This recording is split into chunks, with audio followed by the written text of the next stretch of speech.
Well, it's just a pleasure to, first of all, shake your hand, Vinod. Welcome to MIT, and thank you so much for agreeing to this. So we're going to do this in a sort of fireside chat style and a discussion between Vinod and myself. First of all, I just want to sort of introduce Vinod. So he's an entrepreneur, investor, technology fan, enthusiast, I think is better than fan. Founder of Khosla Ventures, which is focused on impactful technology investments in software, AI, robotics, 3D printing, healthcare, and many other things. He was the co-founder and founding CEO of Sun Microsystems, where he pioneered open systems and commercial risk processors. Just a little side note, also one of their products was called Spark, which is I always find kind of ironic or fitting, I'm not sure which one of those. One of Mr. Khosla's greatest passions is being a mentor to entrepreneurs, assisting entrepreneurs and helping them to build technology-based businesses. Myself and our team can testify to that, and we'll get to more of that later on. He's driven by the desire to make a positive impact through using technology to reinvent societal structures. So his background was that he had a Bachelor of Technology in Electrical Engineering from IIT in New Delhi, a Master's in Biomedical Engineering from Carnegie Mellon University, and an MBA from Stanford Graduate School of Business. Somehow he managed to avoid MIT. That's quite impressive, Vinod. So anyway, please just join me in welcoming Vinod, first of all. And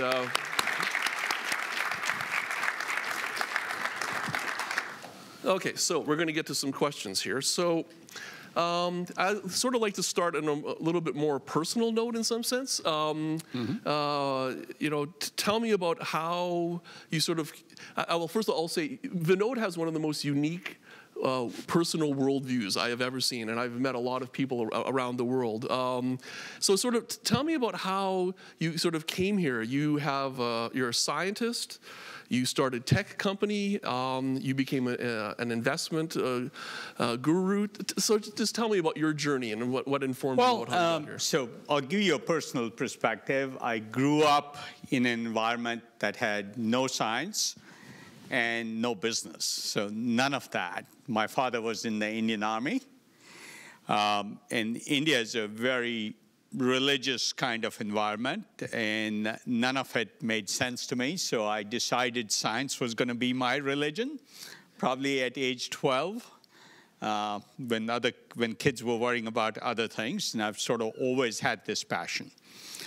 Over time, and I think that's why this audience matters, if you look at the planet today, there's maybe 700 million people with a very rich lifestyle. It's rich in energy, it's rich in education, it's rich in transportation, it's rich in housing, what kind of house you live in, how much space do you have, it's rich in medical care, it's rich in education, people can get graduate degrees.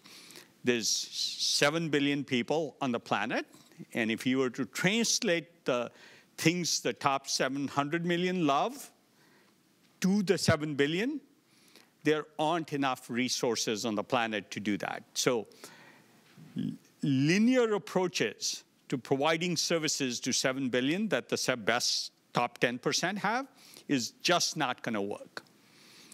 There's lots of things needed to make that work, but for sure you need multiplication of resources as a fundamental concept. And the only thing that can provide multiplication is science and technology. How do you make a ton of cement go 5 times further? Or a ton of steel go 100 times faster or further?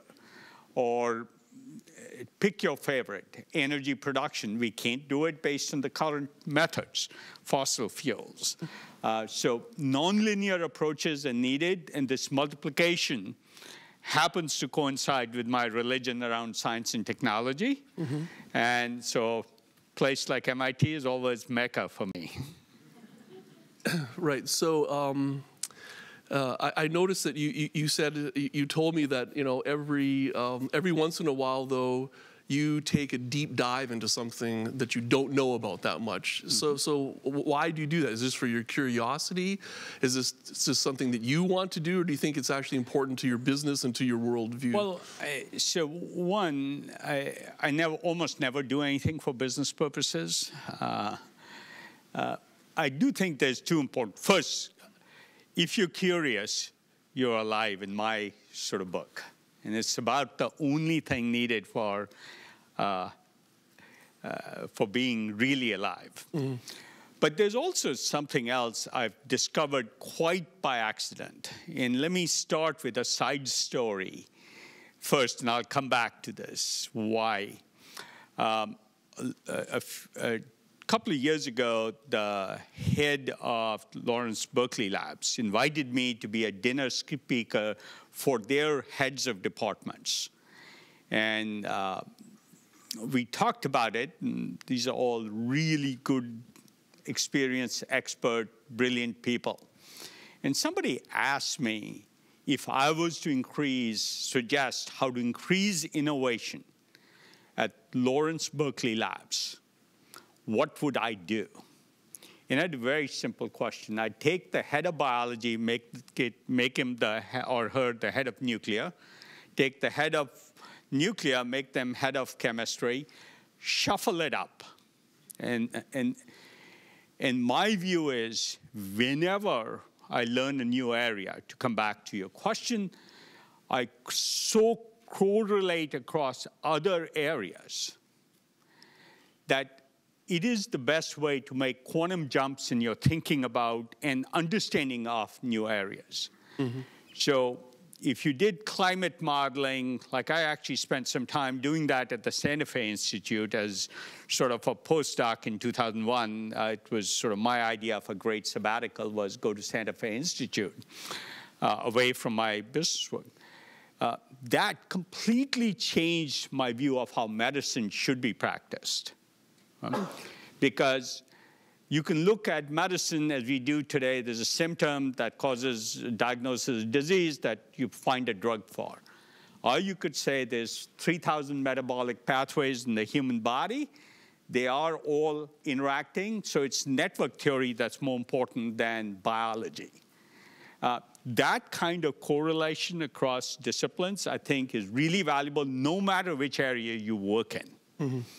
And so I highly encourage everybody to change fields often enough to enhance your thinking. And it really is, if you think in conceptual models in your head, those models will get enriched by new types of models, mm-hmm. and then the connectivity will across them. And this is why you hear this a little bit of a platitude that diversity helps. It actually does help, but in a real way, informing new conceptual models in the way you think about things, and mm-hmm. any field gets enhanced when you do that. So that's sort of a long answer to a short question. No, it's good, actually. So I'll go off script a little bit. So this involves an intriguing question to you. So a place like MIT, it's actually structured to sometimes not allow that, actually. I mean, we literally have departments which are in different disciplines. So would there be an innovation that you could imagine, since you're sitting here at MIT, for a place like MIT to, in fact, Absolutely. So last week, I actually addressed this question with the president of Stanford. So Stanford's defining... They're okay, yeah. But same principle applies to MIT. And we were actually having dinner about Stanford's vision for the next 20 years and where to take Stanford. Oh, I better write this down. Yeah. And I literally said, one of the big issues is tenure. And there's good reasons for tenure, so people can explore without risk. So there are lots of benefits to tenure, but it's also a problem. And it compartmentalizes. And I said, how about starting a new program where there's a new institute where people can only come for 5 years, not more, and only in an interdisciplinary sense.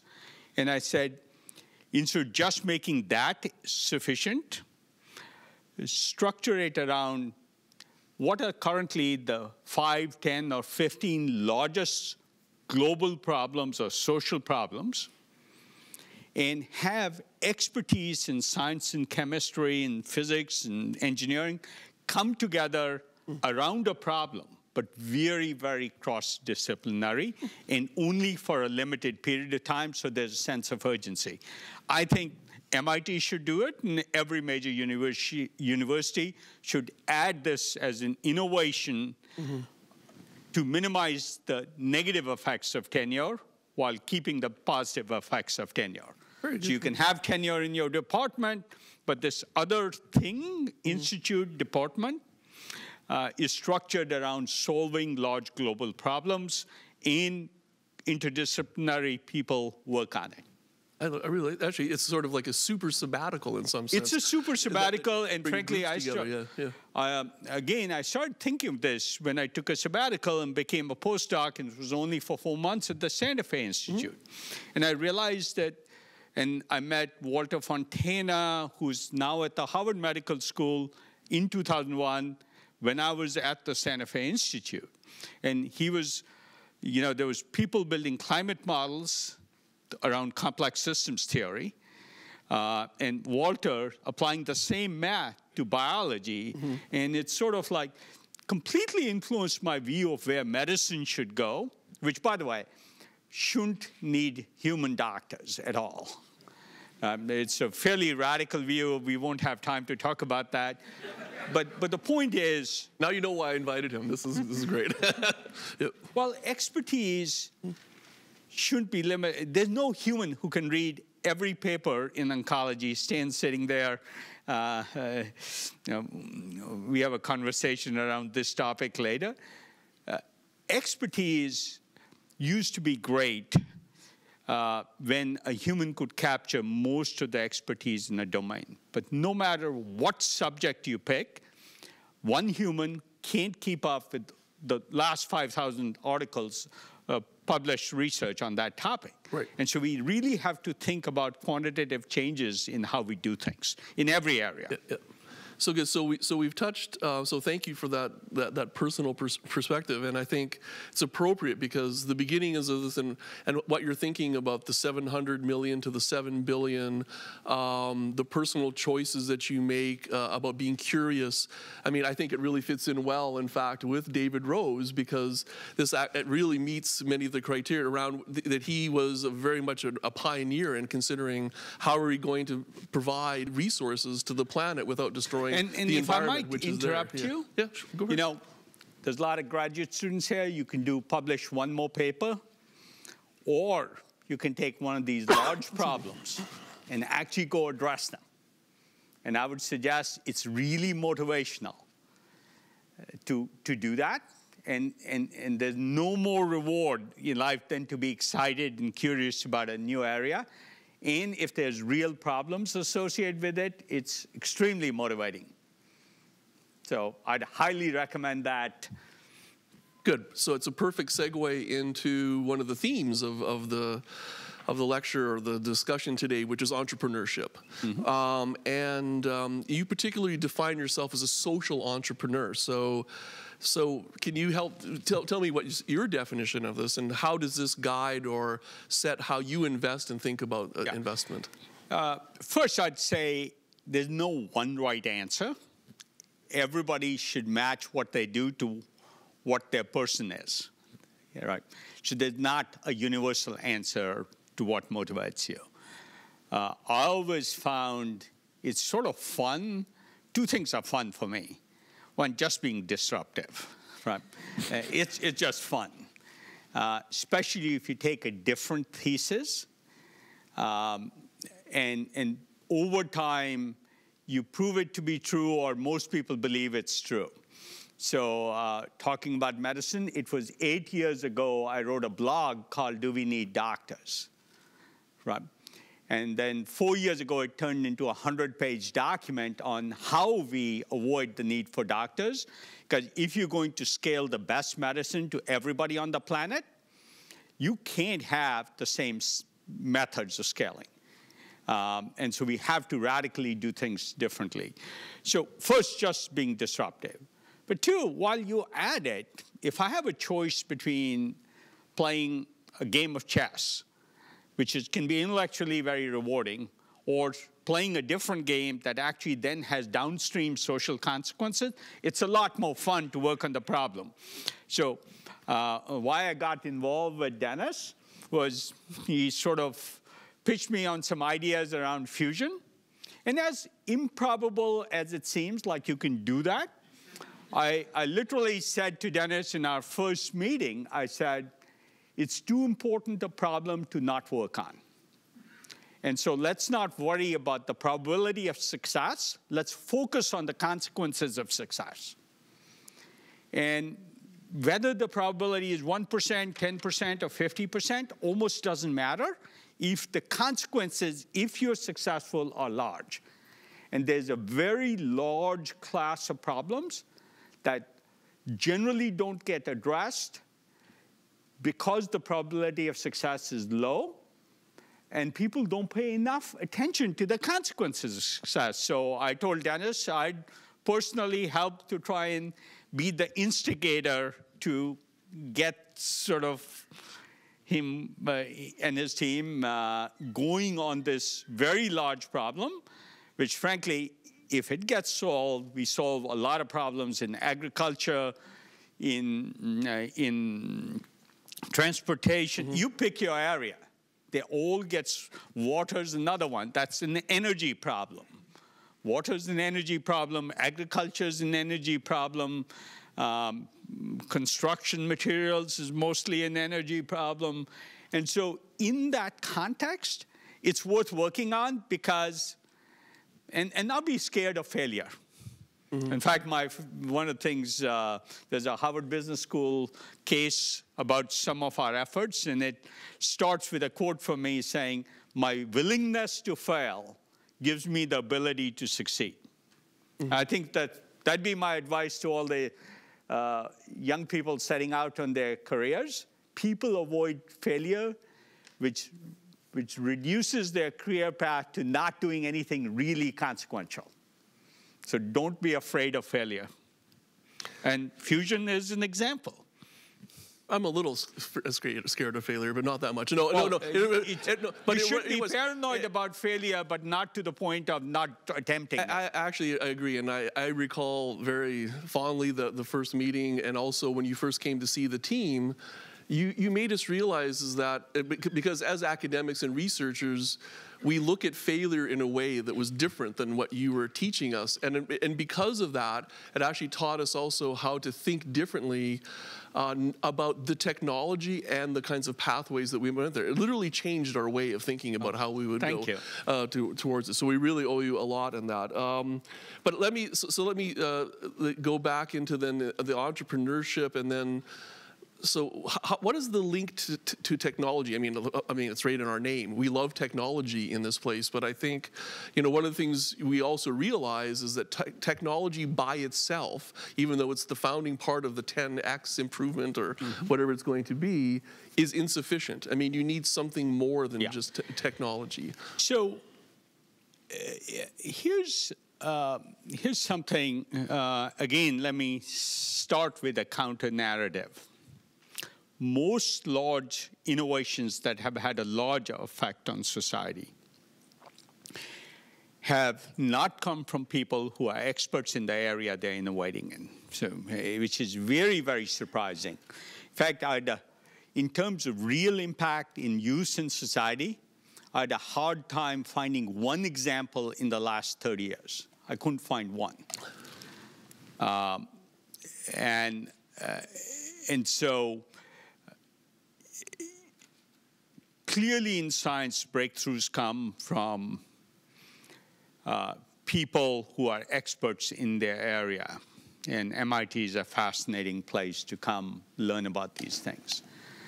And by the way, if you look at the age distribution of the radical ideas, they tend to skew younger, mostly because the more expertise you get, the more you sort of assume you know about what works and what doesn't, and the less you can assume that, the more you explore. But entrepreneurship, to your question, is important because an idea becomes much more useful, especially technology idea with an entrepreneur attached to it to really change the world. So, I'll give you my favorite example, since people in energy deal a lot with the Department of Energy.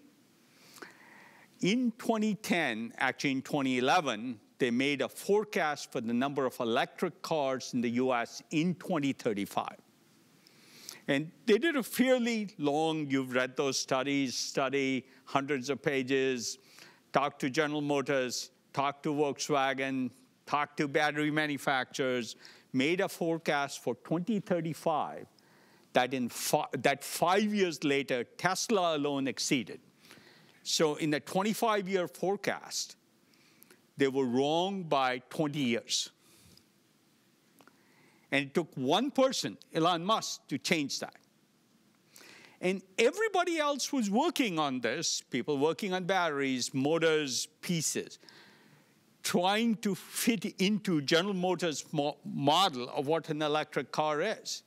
When this guy, Elon, decided to do something crazy with no experience in automobiles, complex area, about as complex a supply chain, and just through sheer willpower drove the change where nobody assumes there'll be gasoline cars around in 20 years, other than specialty cars. So it takes entrepreneurs to make that happen. By the way, he did the same thing in space. Wasn't Boeing or Lockheed or Airbus that did that. They should have. Completely changed assumptions there. So do you think this is actually an intrinsic limitation of large organizations, that they're not going to be able to do this? I mean, it sort of makes one pause because we rely on these very large organizations, you know, even a place like MIT, which is not as monolithic as that, but that's pretty telling actually about what needs to happen. If you're talking about energy, GE is going to be completely irrelevant. If you're talking about healthcare, Aetna or Mount Sinai is going to be completely irrelevant to that innovation.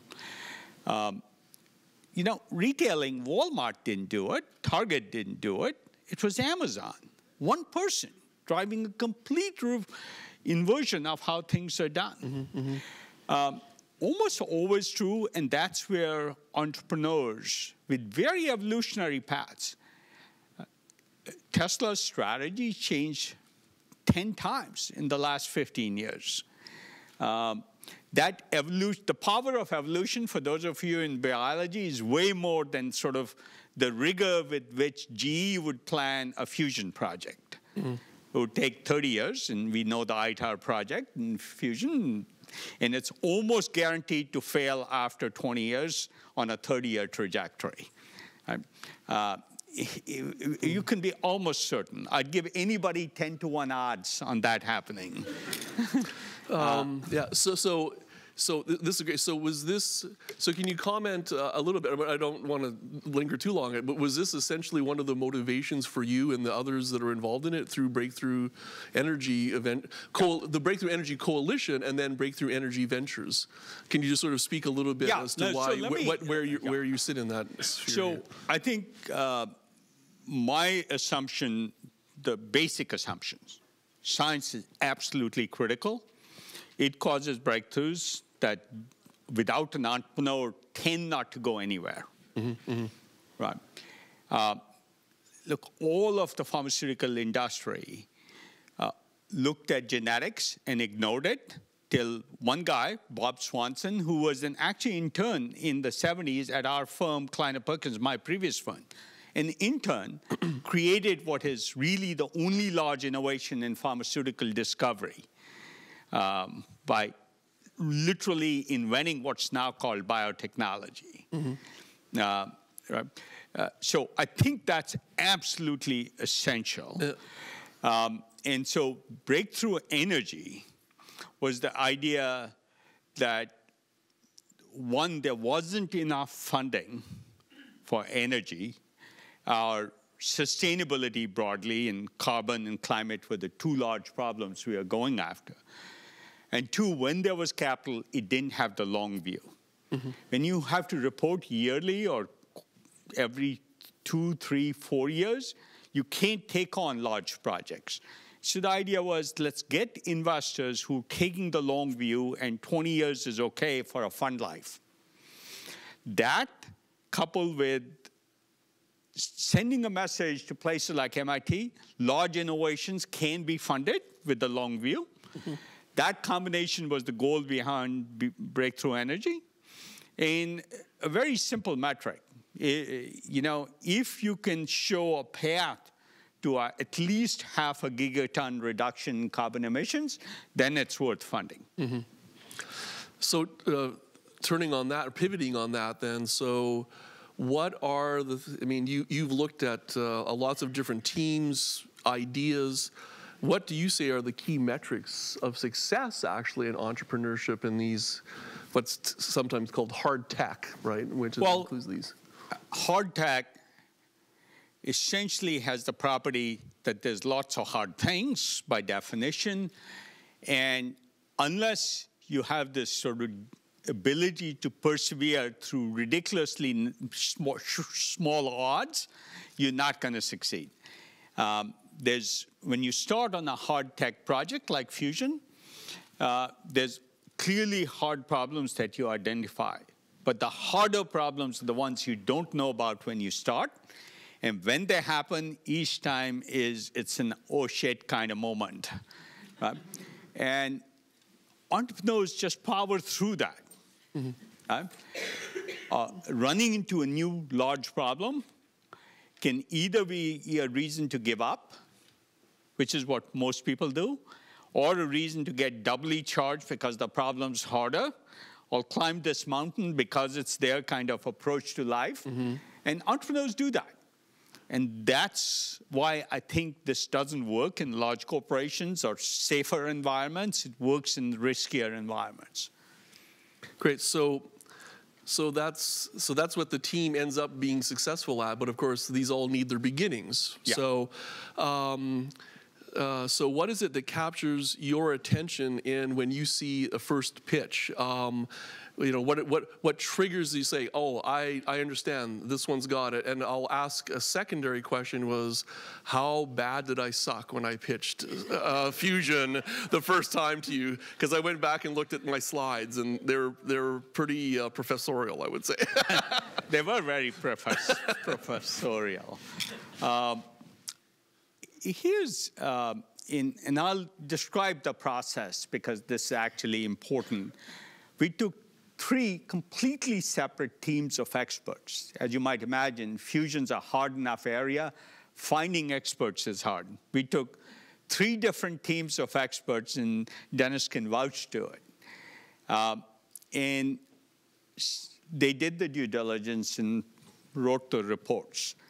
And frankly, every report identified all the reasons you shouldn't attempt it. Right? But they had, the 3 teams came up with different reasons. So then we did an exercise. We put Dennis in a room with the teams, all 3 teams together. And they didn't agree with each other. What one considered risk, the other didn't. And it was sort of this very long, involved problem because we were embarking on a very hard problem. And so if you relied on experts, you'd never do a project like this. Right? But getting different experts to disagree about where the real risks was actually helped characterize the risks. And then Dennis and Bob and others got a chance. Bob's here, right? Yeah. Got a chance to respond to those experts. And they went from, well, this is not going to work to, well, this might work. That's enough of a reduction in risk from my point of view to say it's worth doing. Yeah, very good. Because you could challenge their conventional wisdom and their quote-unquote deep expertise.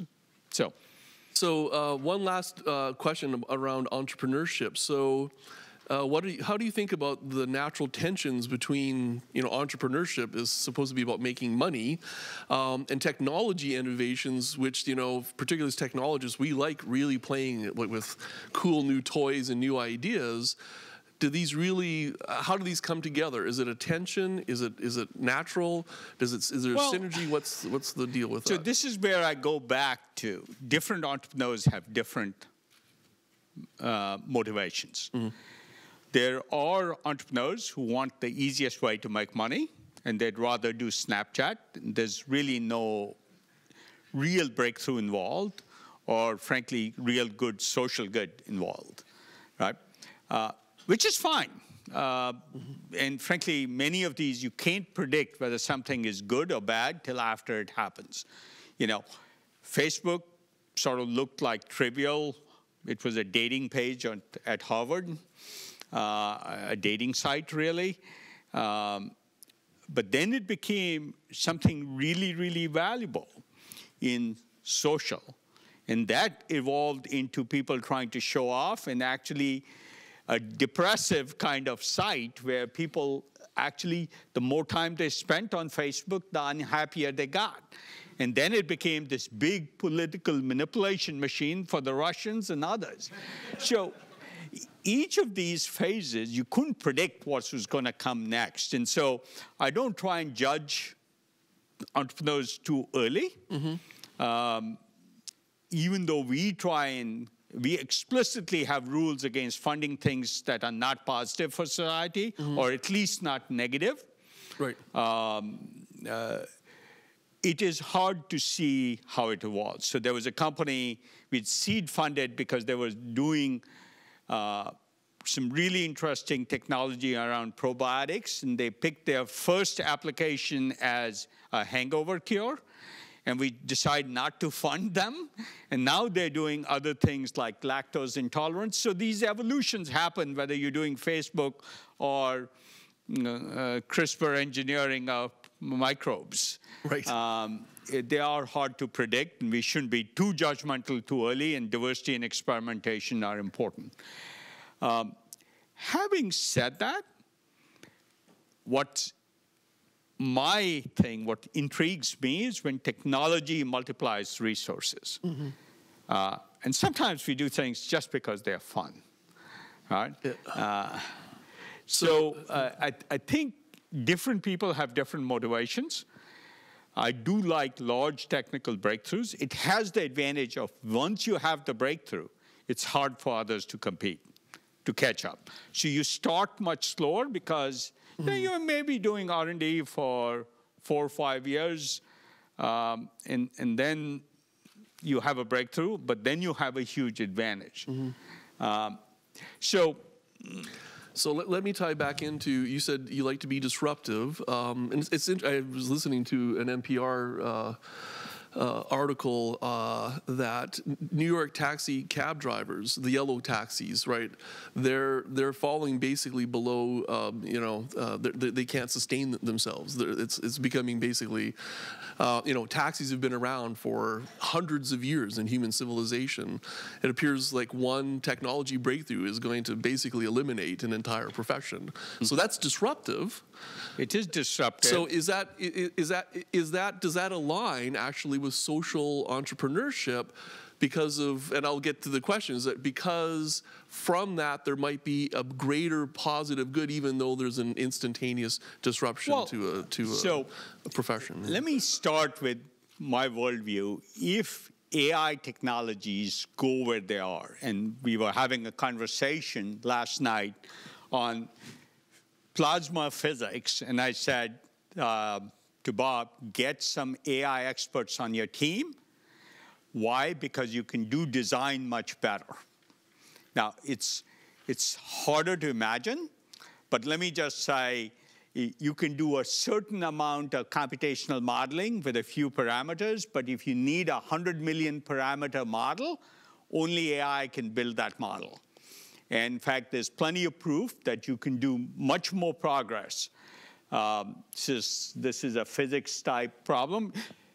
Clearly, in the multi-body problem in quantum physics, you can do much more progress with AI than with sort of linear human modeling, if I can say that.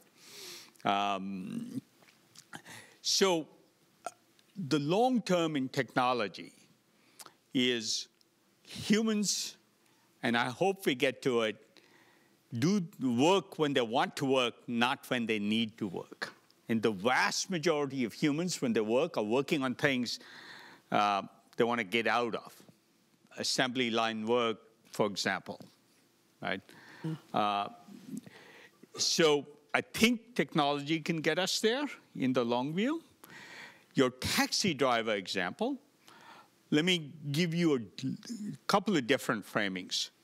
Many more people, car ownership in San Francisco has declined dramatically since Uber and Lyft came on the scene.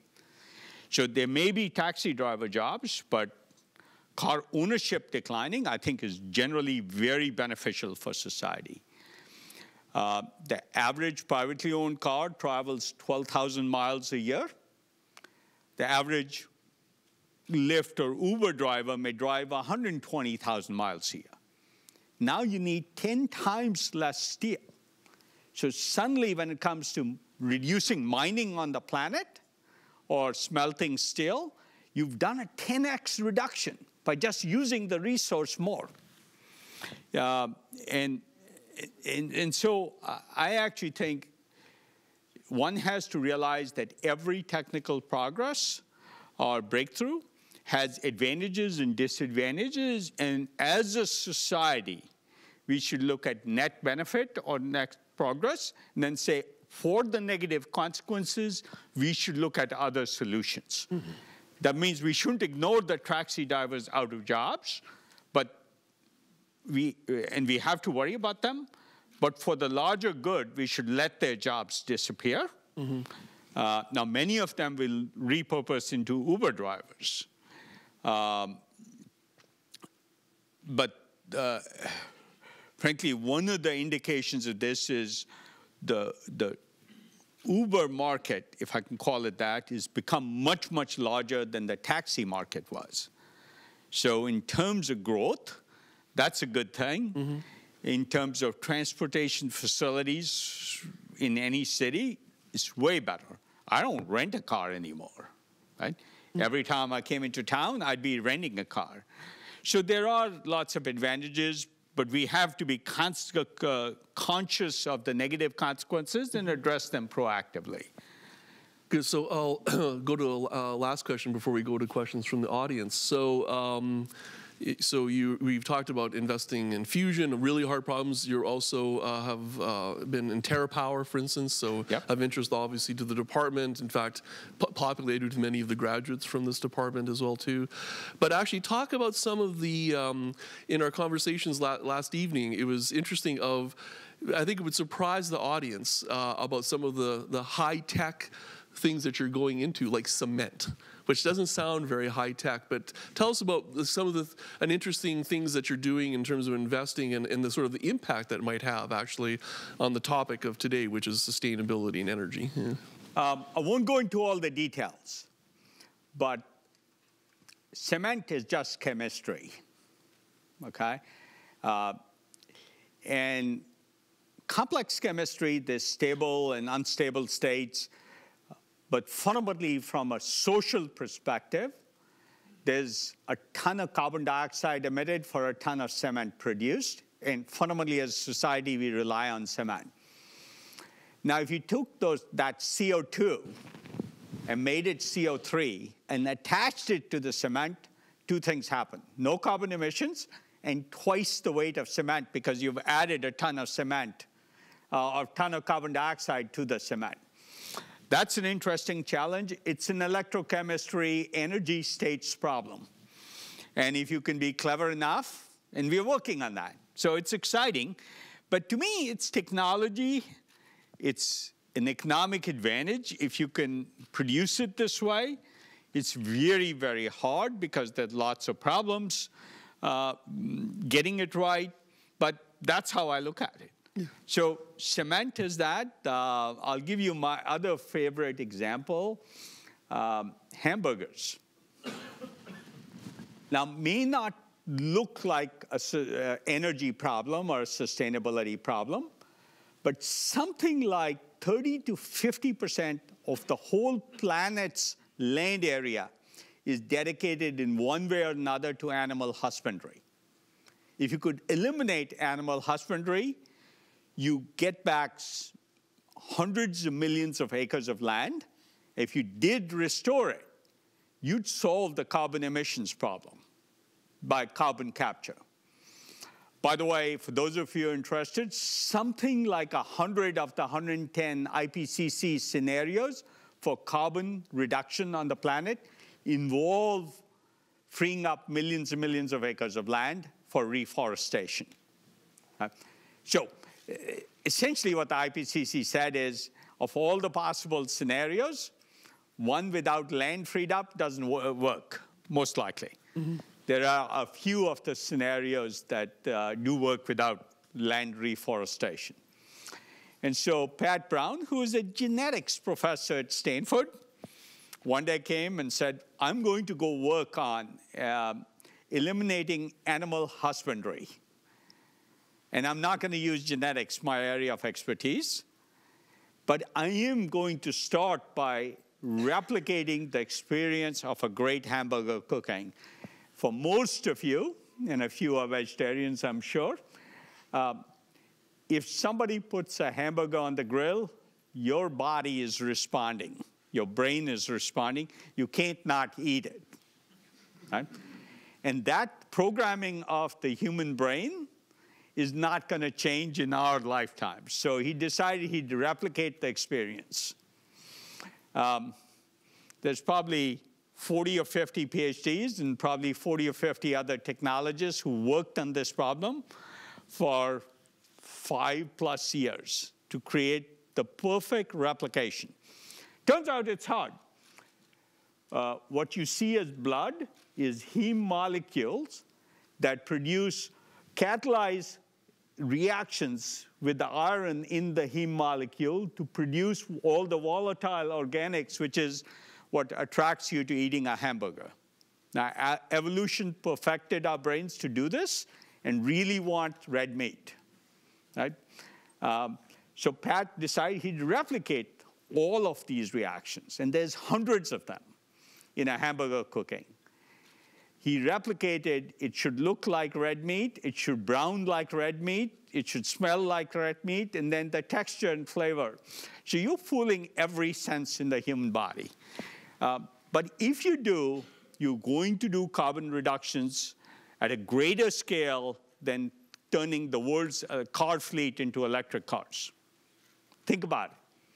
It's the same sustainability problem, and it's worth working on. And literally, just like our conversation, the first meeting I had with Pat, I said, I don't care about the probability of success. It's too important not to do. Great. Or not to attempt. Yeah. So let's see. So fusion, hamburgers, and cement. That's pretty good. I like it. Well, we also have a rocket launch company. Okay, of course you do.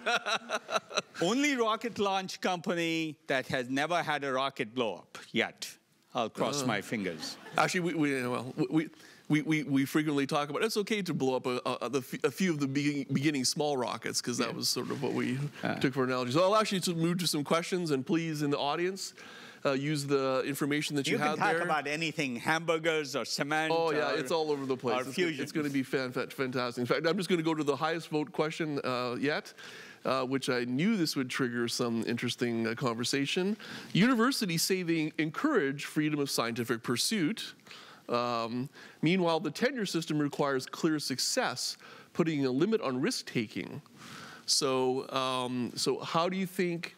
So he says, what do you think of the tenure process? You stated before that you think that there's some limitations to that, but what do you think about that in terms of, in some sense, it becomes the opposite of what you might expect for tenure, which is it allows you to take risks. Yeah. Let me start with an example that reinforces that view.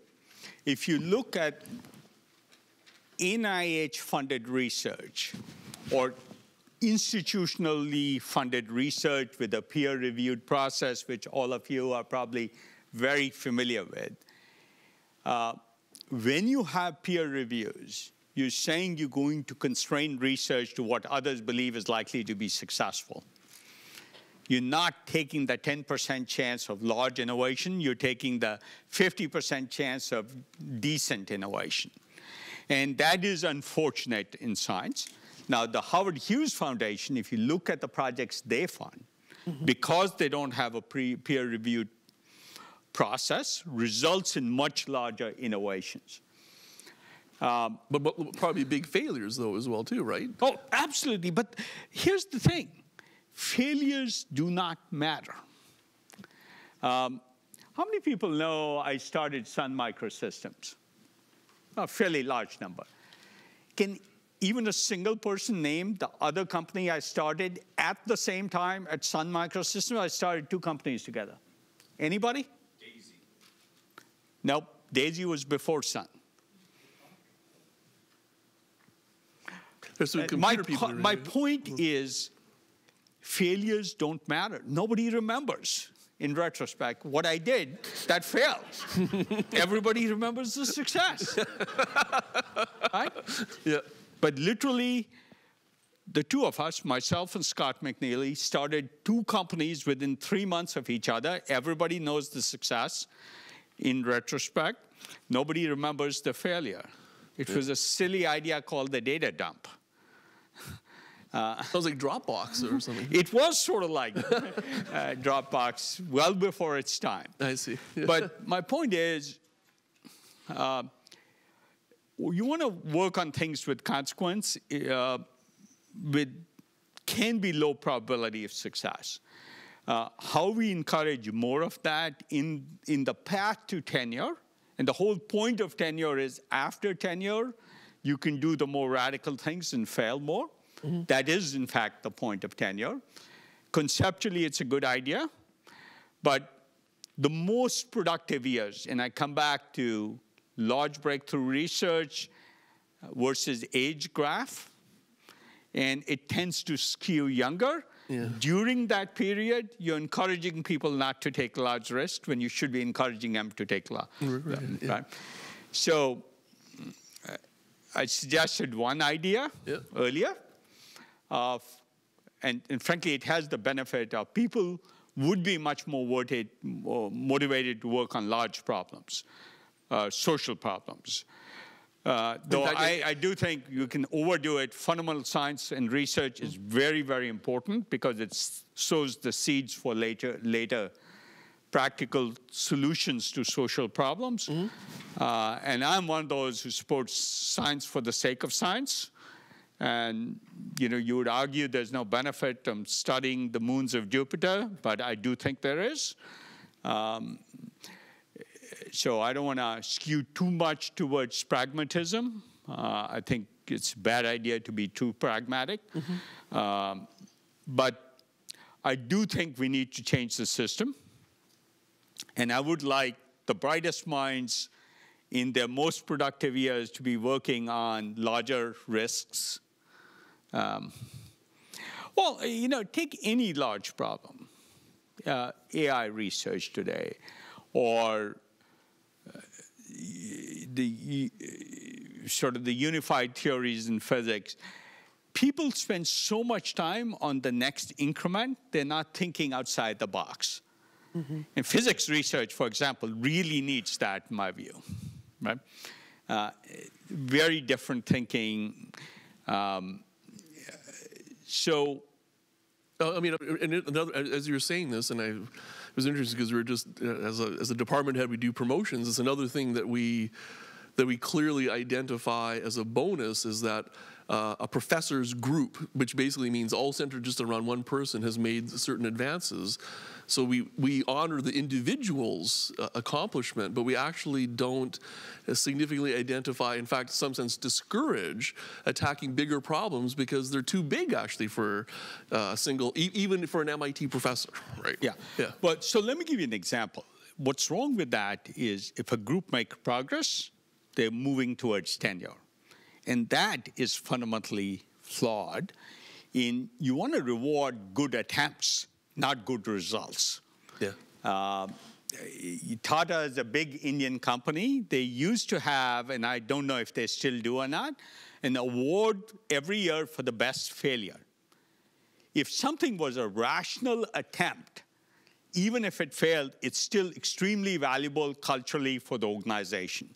And I think that's even true of universities. Mm-hmm. So we're going to change tack a little bit here. So here's a good one around the topic in clean energy.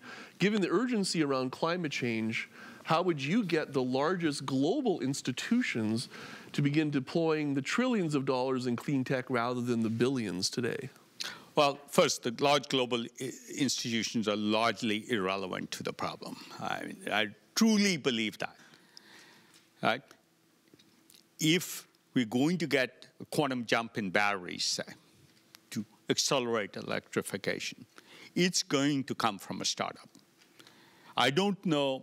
Take solid-state batteries. So you can go from 250 miles to 500-mile range in normal electric car at the same cost. There is not a single attempt I know of anywhere in any large company other than one or two startups. One of those happens to be ours. Well, cement, we just talked about cement. Hamburgers, there is no large effort at radically changing agriculture for reduction of carbon emissions or sustainability anywhere in any large corporation. That's practical. But nonetheless, there are certainly resources. Those trillions of dollars sit around in different areas in our public sectors and so forth, right? Once you make the economics work, and the startup proves it. Look, Mercedes and BMW want to copy Uber, so they've all started now electric car-based services like Uber. And they make very good followers. They're not useless. They're useful in scaling once the risk is out of the equation. And so they will be very valuable in that. You know, 5 years ago, if you asked any executive, just 5 years ago at General Motors or Volkswagen, and I had these conversations, and you said autonomous cars, right? They'd say they're more than 30, 50 years away. Their assumptions prevent them from working on the problem. It took somebody who had no experience, Google. And frankly, again, one person, Larry Page, had this idea that why not? Instead of all the reasons the others thought was not possible, and they had plenty of expert committees. Larry decided, just attempt it. And if the first piece sort of worked, let's go to the next phase. So they've proven now that it is feasible to do. They've taken the risk. Now it's low risk. There's more engineering than research in that problem. And a lot of data collection for all the corner cases in which autonomous driving might fail. Clearly, General Motors, Volkswagen, everybody has an effort, and they'll be important to scaling that. Like Google won't produce 30 million cars a year with autonomous. Though the fun and exciting thing to me is, if we actually get autonomous, the total global production of cars will go from 30 million to probably 15 million or 5 million. And that's really exciting in terms of resources and sustainability.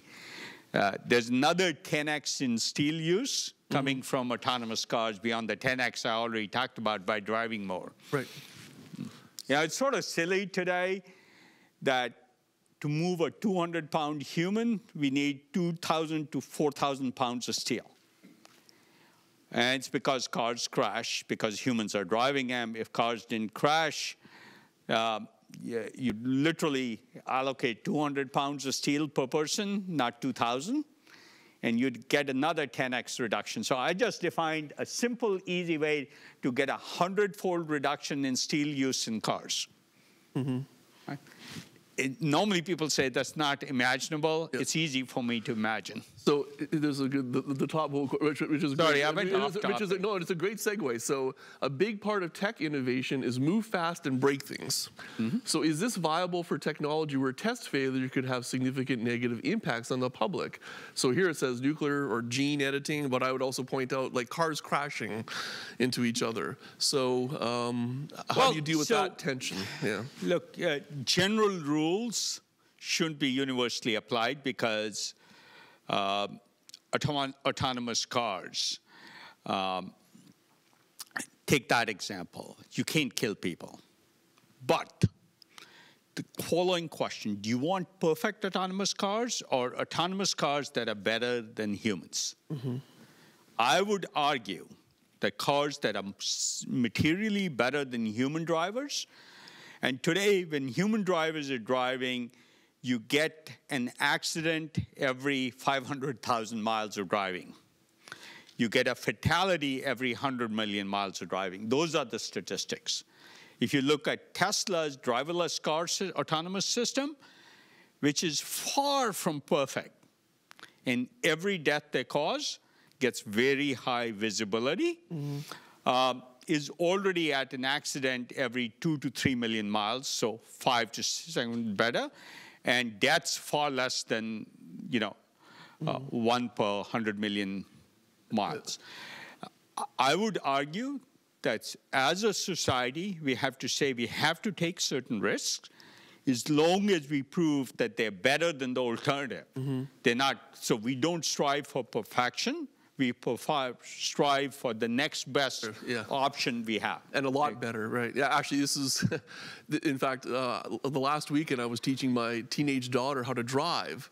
And when she hit the accelerator for the first time, she realized like this 3,000 pounds of metal going very fast is very scary. In her generation, it was like, why do they let people drive? Yeah.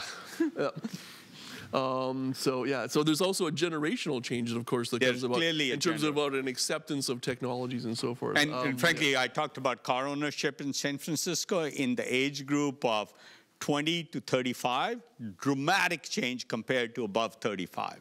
Okay. And frankly, our brains sort of get more programmed as we get older, more firmer connections, and hopefully all of us can try and stay more agile, and it is possible.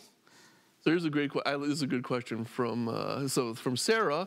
The concept "failure doesn't matter" isn't tenable for anyone working with shareholders, investors, or voter constraints.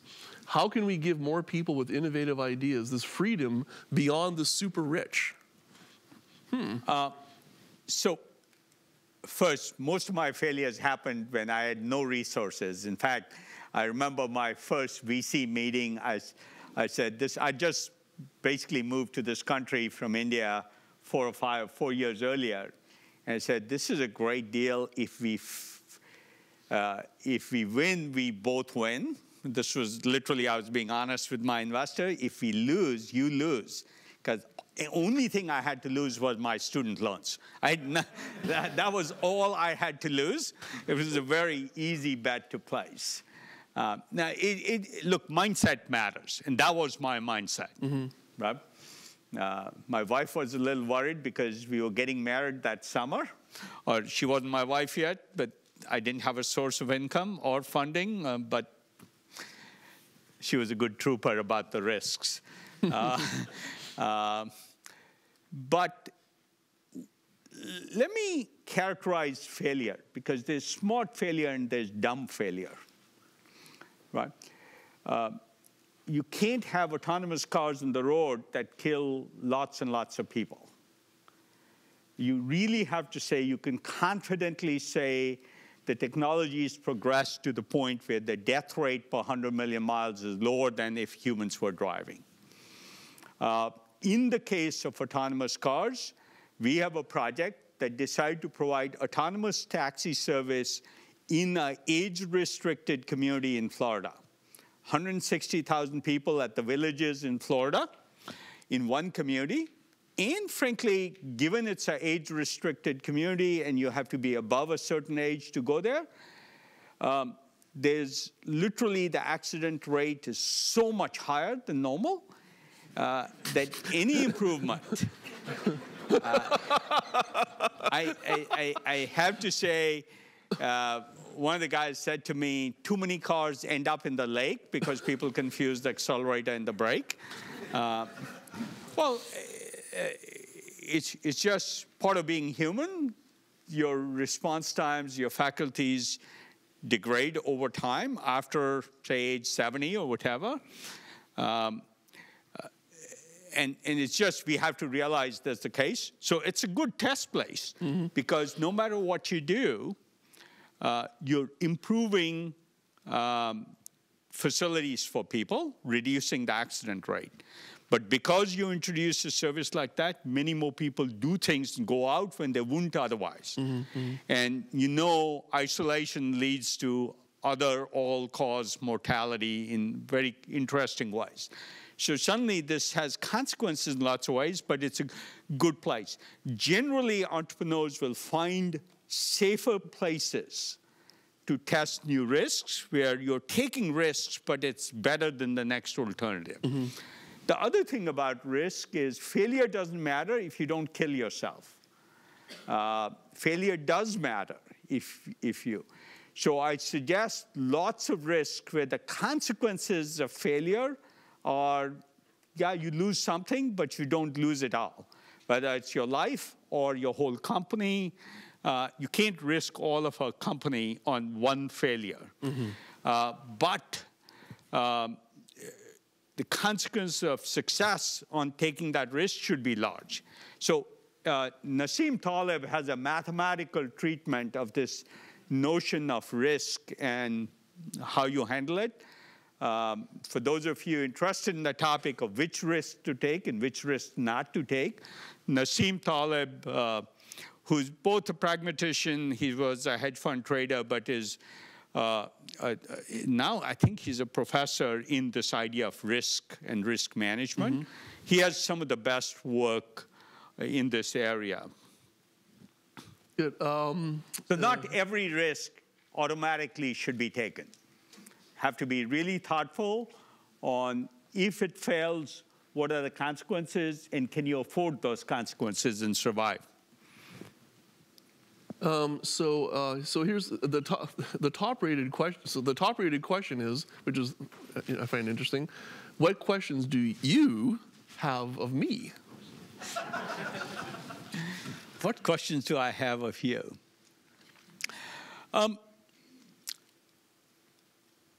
I don't know.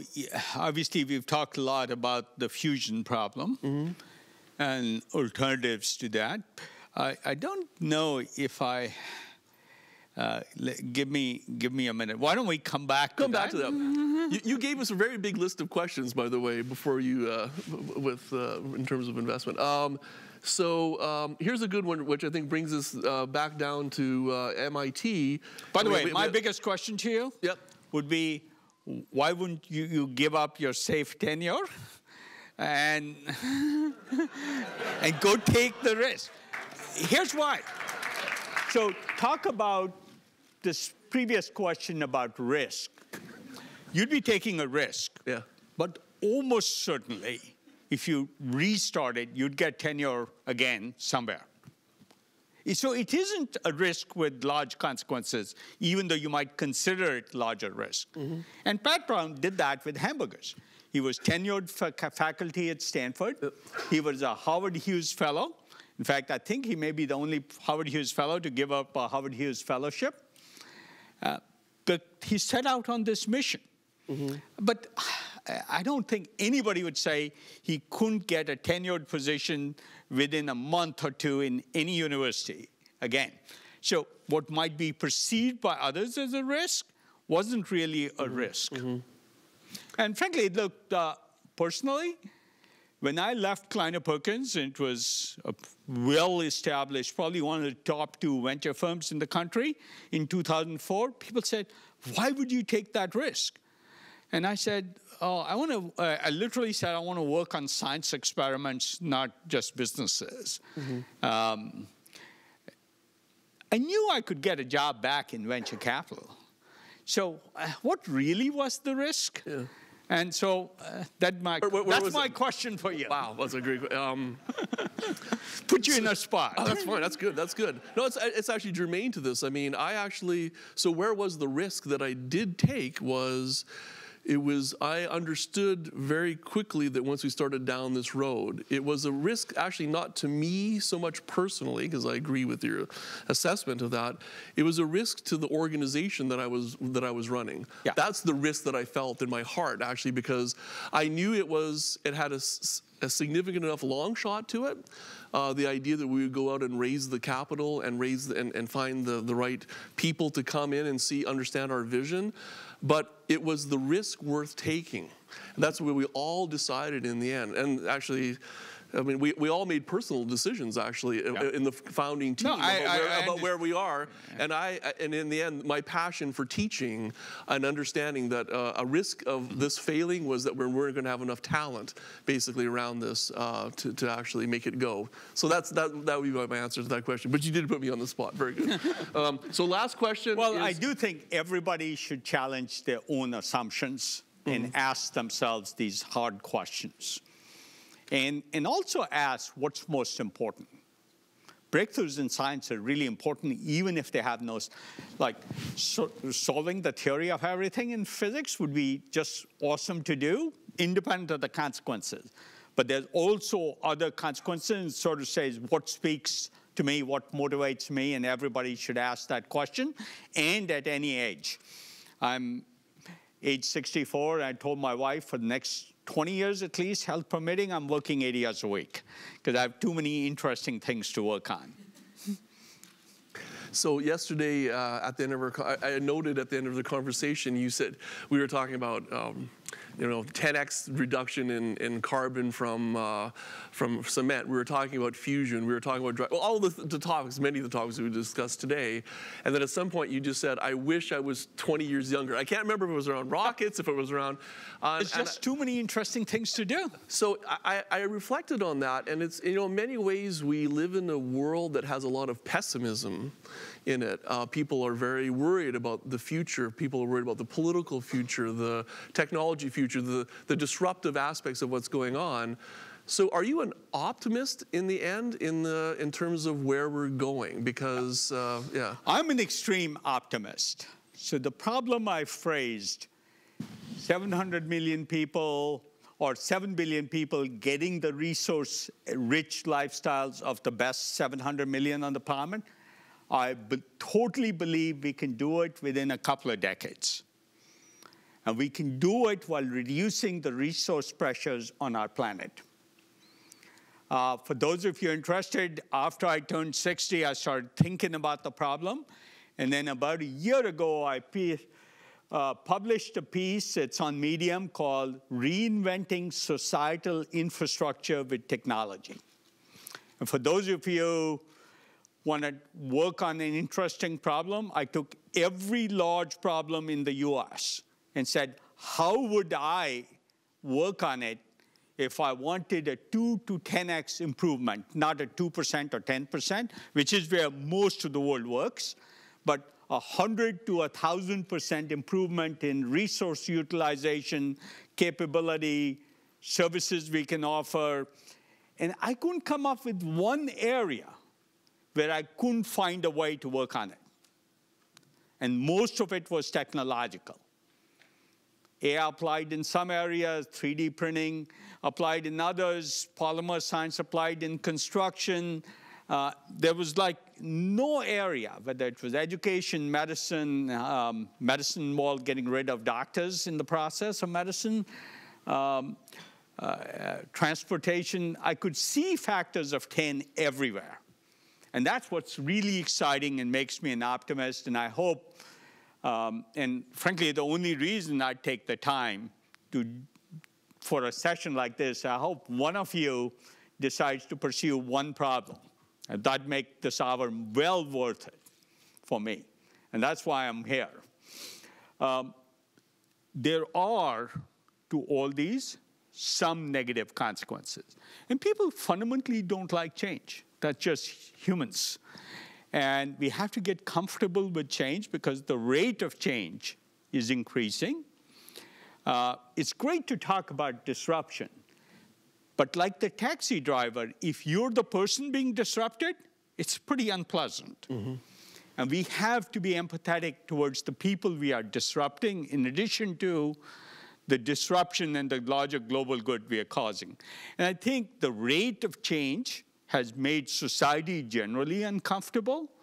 The range of things that are happening that most people who are not sophisticated technologically are uncomfortable. CRISPR babies, for example, makes people uncomfortable, not because it's bad, but because of the uncertainty it creates. And we just have to be empathetic that's a real thing.